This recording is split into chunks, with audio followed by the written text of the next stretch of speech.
Yo, what's up guys, it's Garrison here and welcome back to the channel. So today I'll be finally doing my first listen to Everglow's second mini album titled 77.82x-78.29. What a mouthful, but all I know is that these coordinates link to somewhere in Antarctica, right? Please confirm that in the comment section down below, as I haven't been keeping up with the lore as well as the storylines behind my top favorite groups, let alone the amount of releases that we've been getting and the announcements of comebacks and debuts from so many artists every second day, every second week. It's just crazy and so hard to keep up personally for me, as I've been busy with my studies. But before we really dive into this greatness of 3 B-sides presented by Everglow and the respective songwriters and people behind those tracks, I would like to share my personal experience a bit with about Everglow, and all is just going back ever since their debut with Boom Boom Chocolate and seeing them transition, Adios, Dun Dun, LADIDA. I felt like, and I still feel like, they are heading the right direction right now. If I recall correctly, back on my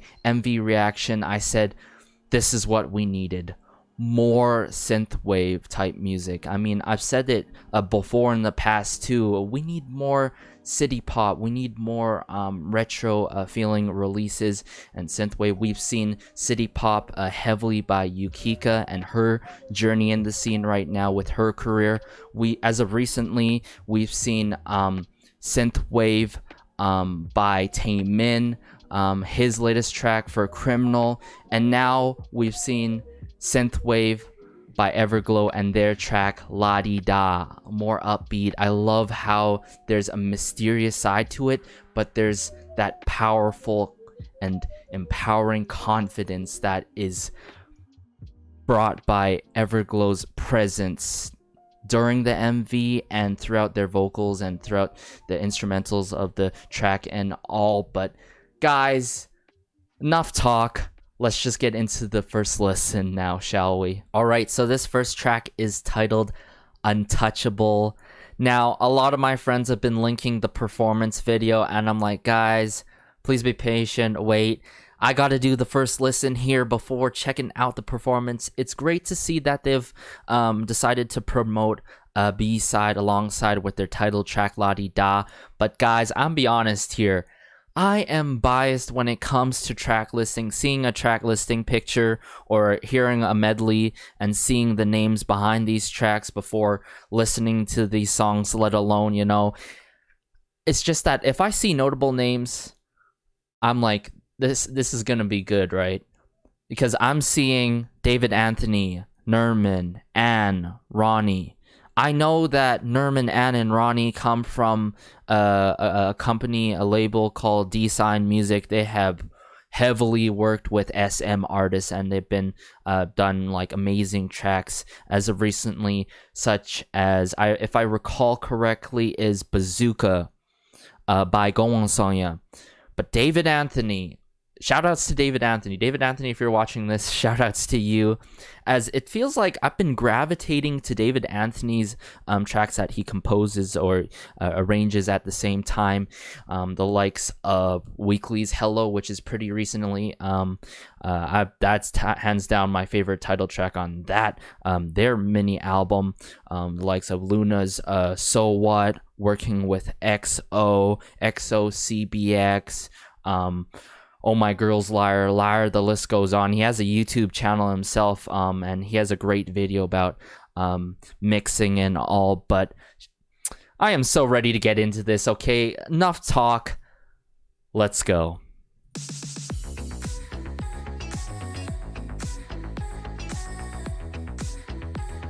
Oh.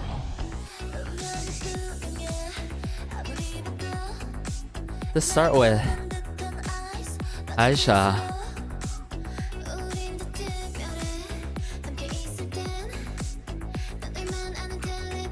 Loving the tempo in the song.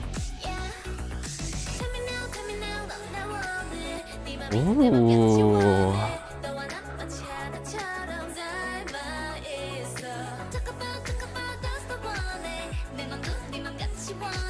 Onda.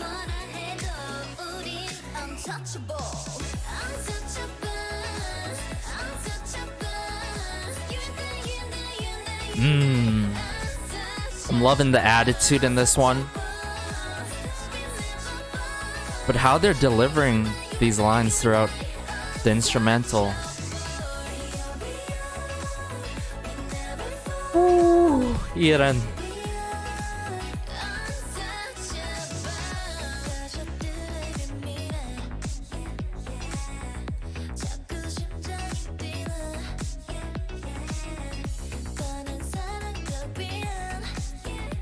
Loving how the members are working off of each other as well.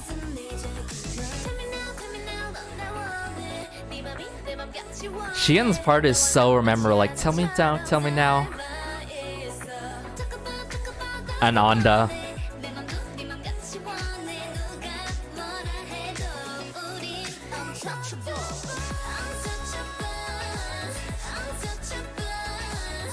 Man, Mia's such a great vocalist.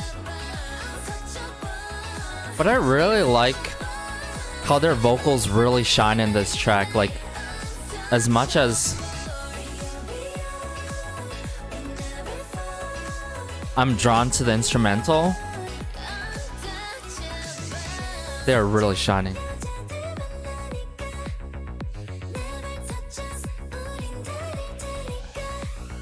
And the lyrics too.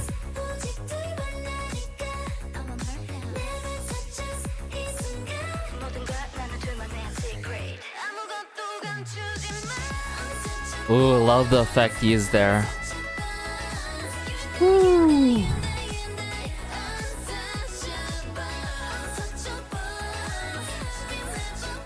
Loving the ad-libs.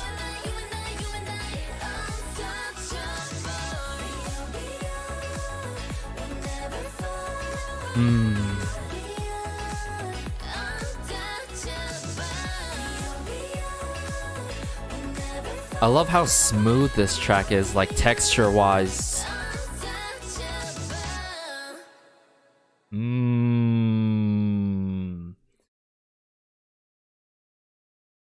So that was Untouchable. I felt like this is like if I was listening, starting with LADIDA and then going into this, such a smooth transition as it falls along the same lines of the same genre, but definitely different, the title track, and it's a title track worthy song, and I could see why they really pushed it to the point where, hey, we got to perform this straight up. Now, what I really wanted to touch part on about, and also about the lyrics first, but I want to touch about the feeling of how they really shine through the track, their vocals, the way it did, and the way it did. Like, they have different like vocal colors and such, right? You know, and I just feel that sort of woman empowerment with the lyrics and stuff. You know, the confidence, the attitude, the way they deliver their lines. But going back to my point of how they were shining through the track, I'm just still trying to recover here, guys. But I love how the instrumental paired alongside with their vocals. It meshes so well, but the instrumental does not overwhelm and drown out their vocals, you know? And I feel like I get that a lot when it comes to songs that have way too much reverb used, or songs that doesn't have the right mixing and mastering done correctly upon the track. And I felt like this is like a 10 out of 10 for me. This, upon first listen, probably one of my top favorite B-sides by Everglow to date. And that's a huge statement there, because usually I would like to give a B-side couple more listens after the first one to determine if it's one of my top favorite tracks by a respective artist. But Untouchable is up there in the top 3 or top 5 alongside with Hush and No Lie, I'd have to say. But overall, I love everything about this track, the arrangement and all. Shout outs to the people behind this track again. I gotta check out the performance video after I do this first listen for sure. I wonder how the choreo is, as I feel like the choreo is always adjusted in a way that they could really properly like sing and perform a song over and over again. And sometimes I'm not sure if the instrumentals are adjusted in that way, particularly for the K-pop or J-pop scene, or scenes that, you know, and groups and artists that do choreography, dancing while singing. But I feel like this is a perfect track to perform, and I'm glad that they decided to do so, the company behind them and all the people. But other than that, what a start. Let's just get into the next track now. Alright, so this next track is titled Good Boy. Now, I'm seeing David Amber. Who is David Amber? If you guys are not familiar with David Amber, I have said his name quite a bit throughout my first listens. As of recently, the last time I said his name was back on SF9's album for their first full album, the first collection and all. He has worked with SF9 from my knowledge, from the people have let me know, and I'm still getting into their discography, SF9 and all. But he has done tracks with EXO, the likes of From S9, and the list really continues and goes on. And what I like about his sometimes fun, playful tracks, but sometimes dark in tone tracks, is that he always puts out something that really hits me emotionally, like very emotionally captivates me. And that's what I like when songs do that. It just plays with my feelings and all. As for Andy Love, Rebecca King, Dan Glasshauser, and Tom Glasshauser, I'm not familiar with those individuals, so feel free to let me know if you guys are familiar with their names. But I'm seeing Dan and Tom. I'm guessing they're related, and they're a dynamic duo from doing music and all. But let's just get into this, shall we?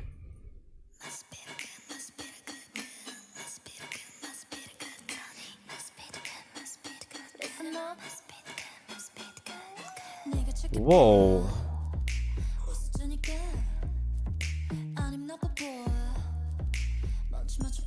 Love the snapping.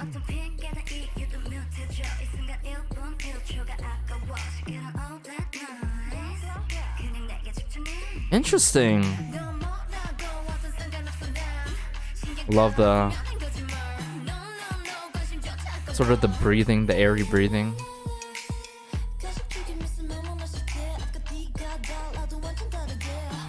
And the pots and pans used in this. Momentum's picking up. Pre-chorus.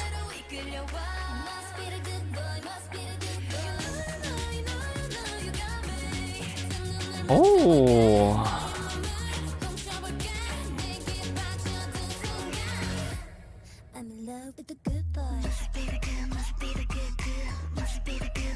Oh.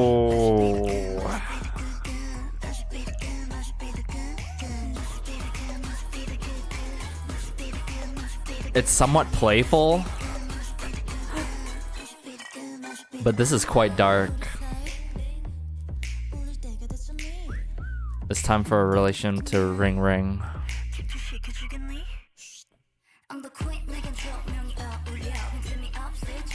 Okay, you. She's the queen.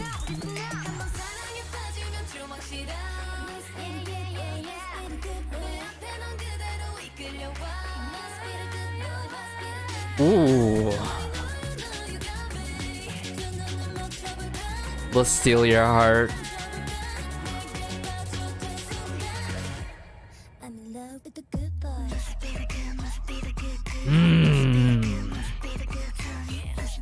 What a breakdown. Must it be good?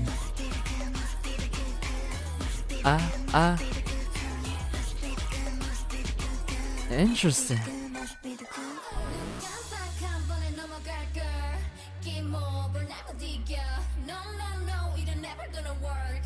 I'm loving the chords in this though. It's a little different. I've become more curious about you.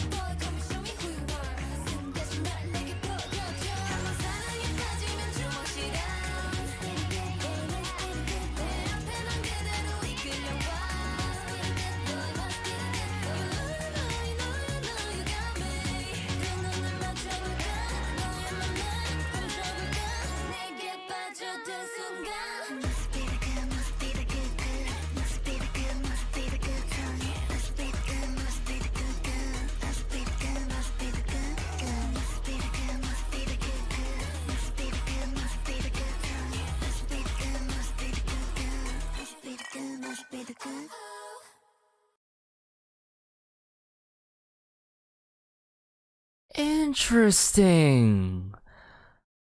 I think I love Iran's part the most, her parts in this song. I love how Anda shines in this one as well. I mean, I just know for a significant period, a lot of people have been very critical per se when it comes to line distribution and all that stuff when it comes to Everglow's music. And I've said this so many times, I feel like I'm over repeating myself, but it doesn't matter if it's the littlest lines or so many lines. It's just a matter of the impact, the effectiveness of the line by the certain individual in the respective group, whether it's a boy group or a girl group. It's a matter how effective the lines are. And I'm seeing a common theme, a common pattern that I am loving, loving throughout my ears and all, is that I'm seeing Anda and Iran shine more and more, and even Aisha from the start of LADIDA, way back on that after so many listens, Untouchable, and now Good Boy. I love it. I love this song so much, guys. This really shows you that I may have, if you guys are familiar with my channel, I have a wide range of taste, and it leads beyond K-pop. It goes to the Korean hip-hop scene, K-R&B, K-indie, the underground scene, and jazz music, as I've done a bit of jazz band back in high school and all. But this is more of that unconventional track that I actually vibe with. I could vibe with. Aside from that, this sort of reminds me a bit of the mid 2000 releases, and how the progression goes in some of the dark type songs that came out. I can't really provide a great example or a certain song that could be similar in terms of style to this, but I think this is the second time where I'm hearing pots and pans utilized, and I've heard that by ATs as of recently, and used in this fashion. How it went from the pre-chorus to the chorus. I like how there's high tones to this song, but the lower tones to this song. But they're doing that throughout the vocals of each and every member, because at the end of the day, I think most of us can agree that all the members in Everglow have different vocal characteristics, and they really work off of each other so well and complement each other. And I felt like this track really shows another side, I'd have to say, to Everglow, and I can see myself listening to this track. I heard prior to this, this is the least favorite track for some people, but I mess with this, guys. I mess with this. Let's just get into the next track now, shall we? And I'll wrap things up and tell you guys my overall thoughts about this mini album. Alright, so this final track is titled No Good Reason. I'm seeing names Melanie Fontana. She has done Secret Numbers, Who This, and I've been heavily following Secret Number, guys. I'm familiar with so many of her tracks that she's put out by huge artists as well. And I can't remember if she worked alongside with Lindgren as well back on Hush, and I absolutely love Hush. Hush is hands down my favorite B-side from Everglow to date, I'd have to say, and it's still have yet to be beat. We shall see if this one beats it. I'm seeing James Aberhart, storyboards, 72 again, just as I've seen back on LADIDA, and Untouchable.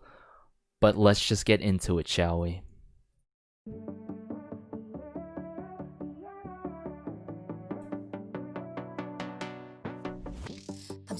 Okay, I'm already loving the start to this.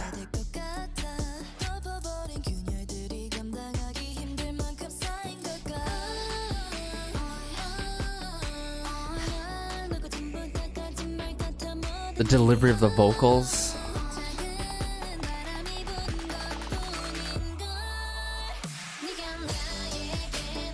Ooh.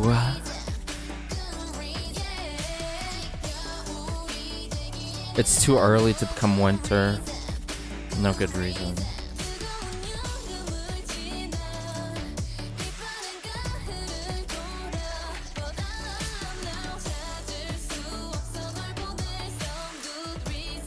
I'm really loving the overall flow to this song so far. The song is so beautiful, but why is it making me a bit vulnerable and sad inside?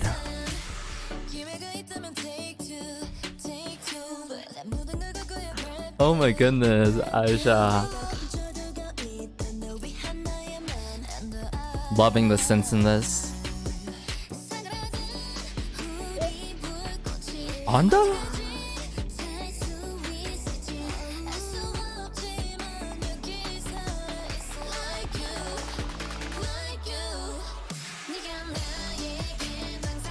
Ay.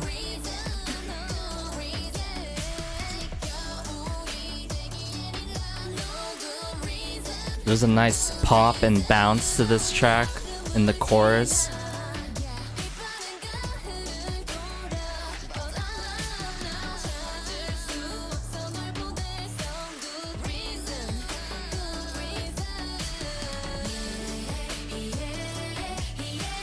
Ooh.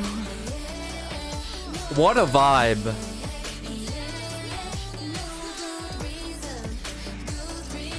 Loving the lyrics too in this.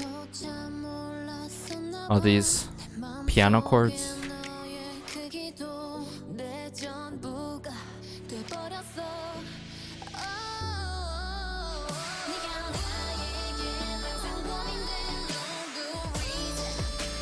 Oh my goodness. Woo.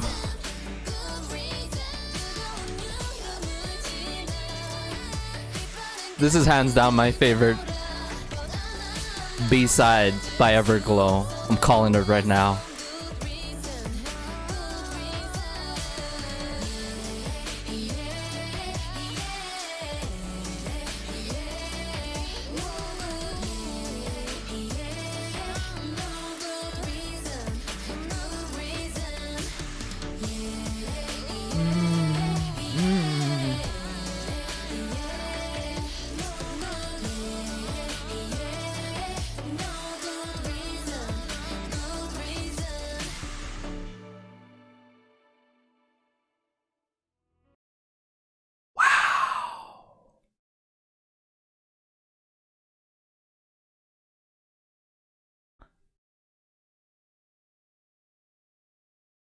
Musicality wise, the song isn't like crazy over the top when it comes to the musicality and all. But what this did to me, what really made me say, this is hands down my top B-side, my number one B-side to date, during the, not even after the first listen of this track, but during the track.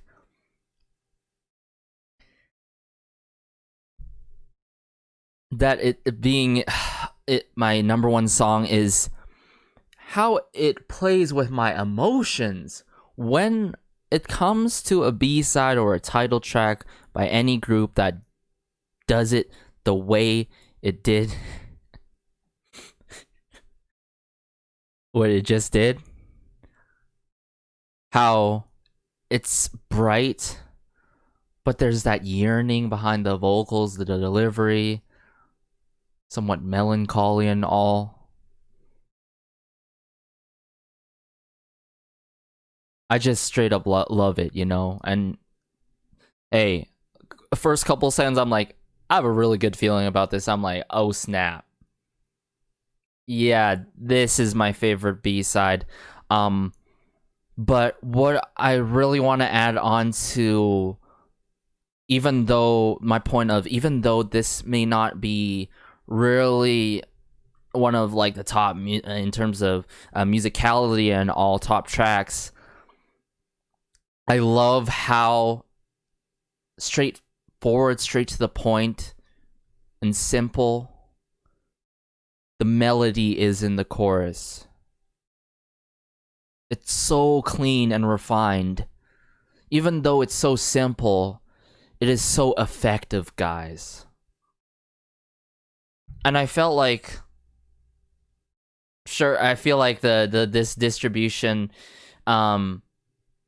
isn't like quite there in terms of the amount of lines, but going back to my point, I felt like the points where each and every member sang their parts, they really shined. It instantly, first couple seconds, brought a smile on my face. But then oh man, it just plays with my feelings like throughout. It seems like Hush, if I recall correctly, these couple tracks, B-sides, Hush, No Lie in the past, and now No Good Reason. This is like a successor to those. I mean, No Good Reason is gonna be a song that I could see myself play over and over again and go back and remember the times, and it seems like it's gonna be one of those tracks by Everglow that's gonna be so timeless, you know. But to wrap things up, guys, before I go crazy and go on a crazy rant about No Good Reason, this mini album is their best to date. I think this is their best mini album to date. And sure, before this whole listen, before the whole comeback for Everglow, I saw people, oh damn, it's a mini album. When are we gonna get a full album? Here's that I like to share my thoughts on that. You know, it really depends on the theme. It depends on the situation and what's going on, you know, with this whole pandemic and all. I feel like we've been getting less full albums by artists these days, and I find it sometimes when an artist release a full album, some of the tracks are used for streams, and that's a huge trend in the scene outside K-pop, and I'm starting to see that a bit more in the K-pop scene. But even though we've gotten 4 tracks, including the title track LADIDA, the quality is 10 out of 10 throughout all these tracks. Okay, this may be coming from a huge bias and a fan of Everglow, and a guy who is familiar with all these producers, songwriters, and people in the works of things that I've seen from time to time. But these tracks collectively are as good as LADIDA. Like, I'm getting the same feelings on the day when I saw LADIDA and the MV and all, and they really complement the overall title track. I'd say No Good Reason, #1 favorite on this mini album, the second mini album here. Then it goes Untouchable, and I feel like I gotta give Good Boy more of a listen and to really dive my ears into that more, to really get used to the feelings of it. I feel like it's a good transitioner though from LADIDA Untouchable. Then we have Good Boy into No Good Reason. How these tracks were laid out upon this mini album, because Untouchable, it sort of reminds me back on their tracks such as Salute, and other tracks that were more light and refreshing, I'd have to say. Then we go into Good Boy. It's sort of that in between, dark in tone but playful. Then we go into No Good Reason. Overall good vibes, but it plays with my heart, and it ends it off just like that. In shock. Anyways, guys, let me know how you felt about their second mini album. I'm not even gonna say the coordinates again, as I am so lost for words. I felt like this is one of the best first listens that I've had of this year, to be honest, straight up. Let me know if you have any favorite tracks, particularly coming out from Everglow, and let me know how you feel about Everglow in general. I feel like they keep topping themselves again and again and again and again, and I'm glad to see that there's less hate for some of the members and hate towards Everglow, as we've seen from time to time and all in terms of distribution. I felt like this really balanced out the things in terms of distribution and shows another side to Everglow, and I felt like they're really setting the tone of who they are, and it only continues, as this could be a series with the coordinates or something like that. I don't know, like I said, I'm not sure with the lore and all. This has been Garrison. Hopefully you enjoyed this. If you really did, be sure to like, share, and maybe subscribe. It really helps out the channel. It does so much, and it just warms my heart being able to connect with you guys.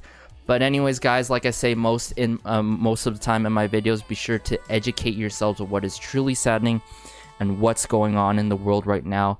If you have not yet, be sure to. I can't emphasize that enough, as we are going through these unfortunate happenings all over the world. And peace.